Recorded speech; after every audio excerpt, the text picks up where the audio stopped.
Hey everybody, this is Eric from TOURNA-MIX, the ultimate mix competition website. If you like mix competitions, please check us out at tourna-mix.com. And if you like what you hear today, please subscribe. So today we're looking at vocals, and I wanted to share with you a really interesting and powerful vocal approach or vocal workflow that might be different or even backwards from how you're used to doing things, but I find it very effective. Let's dig in. Let me play you just a quick snippet of this song so you get the feel for things. This is the final mix of the song. The vocals are completely raw though. Here we go. It only seems like yesterday, so many years have passed away. There's not a day that you haven't crossed my mind.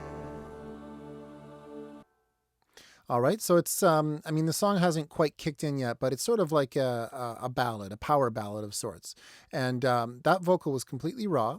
And of course, it didn't sound, well, I shouldn't say it didn't sound good. It's a great vocal. He's a great singer, but it certainly didn't sound finished in any way. How could it? It's completely raw.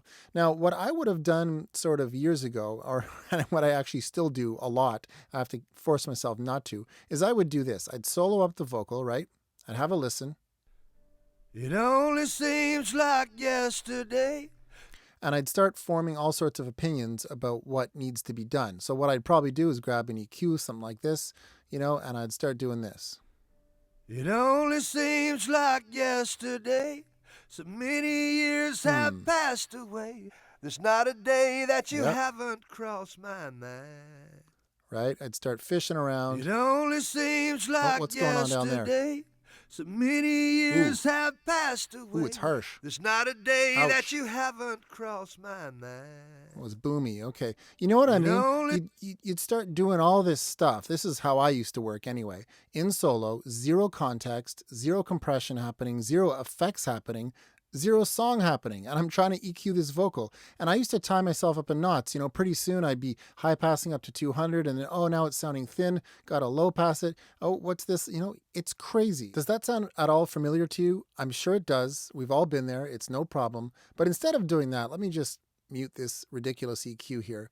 Instead of doing that, let's listen to the song in context here and just throw on some reverb. Check this out. It only seems like yesterday, so many years have passed away. And remember, that was compared to this. If I mute the reverb. It only seems like yesterday, so many years have...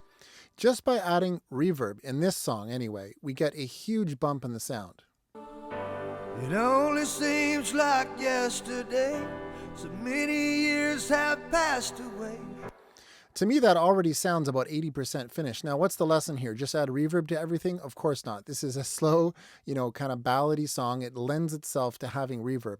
But the point I'm trying to make here is often we can avoid all this kind of madness like this by simply going for the jugular and doing the things that actually matter. Let me just get rid of this EQ here. Here's how I would approach this vocal now. Let me just mute the reverb temporarily. What I would probably do now is add a high-pass filter at something very conservative like 80 or 90 hertz, okay? Sort of just like, it's not really going to change the sound. It's just sort of there just in case there's any rumble. All right, so that's almost doing nothing. Then what I would do is dial in some compression. Let me just go get my favorite compressor. All right, so I've pulled up an LA2A here, which is going to be hard to beat for an old-time kind of song like this, a classic kind of song. So I'm going to do about 3 or 4 dB of compression. It only seems like yesterday, so many years have passed away.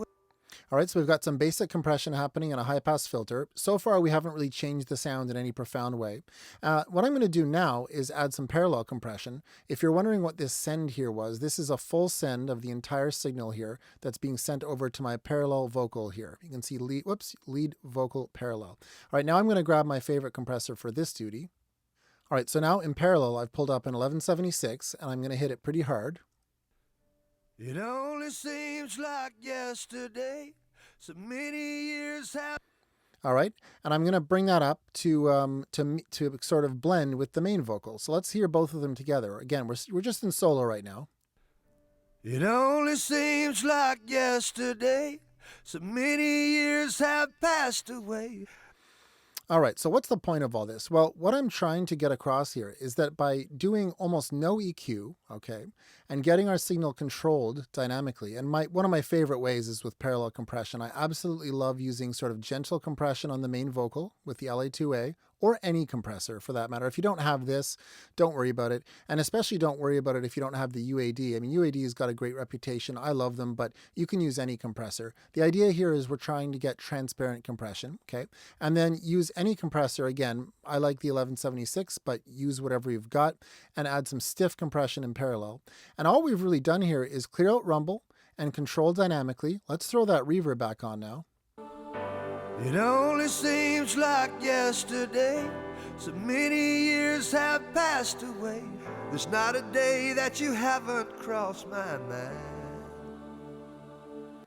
All right, now I hear some things about this vocal that I'm not in love with. I still think it sounds maybe just a little thin overall, could probably use a little more tweaking.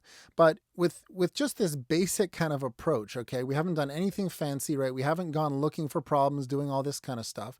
We're just controlling the vocal, putting it in a sense of space that makes sense, which in this song, I think a fairly long reverb makes sense. If you're curious what I've got going here, it's about a 3-second plate. Okay, this is the EMT 140. Okay, with just a little bit of a pre-delay, probably a 20-second pre-delay. All right, and now I feel like we're in a real position to actually start judging this vocal. It's almost like I haven't even started mixing yet. I've just got the vocal into a place where now I can actually judge it. So let's play it again and kind of listen and see what we hear. It only seems like yesterday, so many years have passed away. There's not a day that you...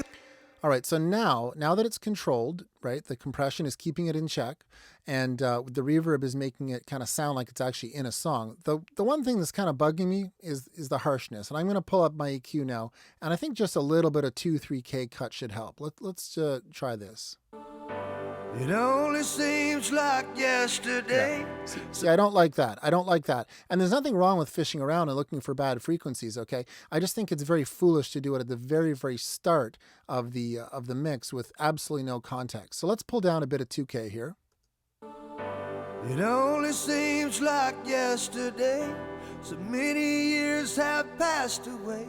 There's not a day that you haven't crossed my mind. All right, now I don't know about you, but for me, that's already sounding like a vocal that I could probably call done, okay? Now, I'm on headphones right now. This isn't like a real mixing context for me. I would have to think about this a bit more and, decide, on various different speakers and whatnot if that's actually a good vocal sound. But compared to what I think a lot of you are doing, and I don't say that in a judgy way, I've been there a million times. How simple was that, right? I mean, I've done almost nothing to this signal. And, sure, maybe depending on your tastes, you'd want to brighten it or darken it or do whatever. That's fine. Do whatever you want. Maybe you'd want to add some saturation. Who knows, right? But the idea here is just to avoid getting fancy and avoid really doing anything until you've got the full picture in mind. You cannot judge a vocal like this without reverb, in my opinion. It is so foolish to listen to a vocal. Let me take the reverb off. Take everything off for a second. Listening to a vocal like this again. It only seems like yesterday. I have no idea what that vocal needs. Okay, but if I filter out the low end, get it compressed, add some reverb, and listen to it in the song. It only seems like yesterday. So many years have passed. From where I'm sitting right here with my headphones on, I'm not hearing anything that really needs. Now, probably, if we were to continue through the rest of the song, I don't think that would maybe work once the band's in. Let's go just check it out here. I wish I had a time machine. Red was gold and blue was green, and $1 worth of nickels cost a dime. I mean, not bad, right? It's pretty good. I mean, we would want to be doing some automation. I would probably have to do some EQ automation as well because, now he's singing a lot louder, so maybe his voice got harsher. But the take-home point here, and I hope it's clear, is to do as little as possible until you actually have a sense of what it is you want to do. Okay, don't get all crazy at the start. I recommend just a high-pass filter, dynamic control, and some type of attempt at an effect that makes sense, and then start mixing. All right, that's all I have time for today. Hope you enjoyed that. We'll see you soon.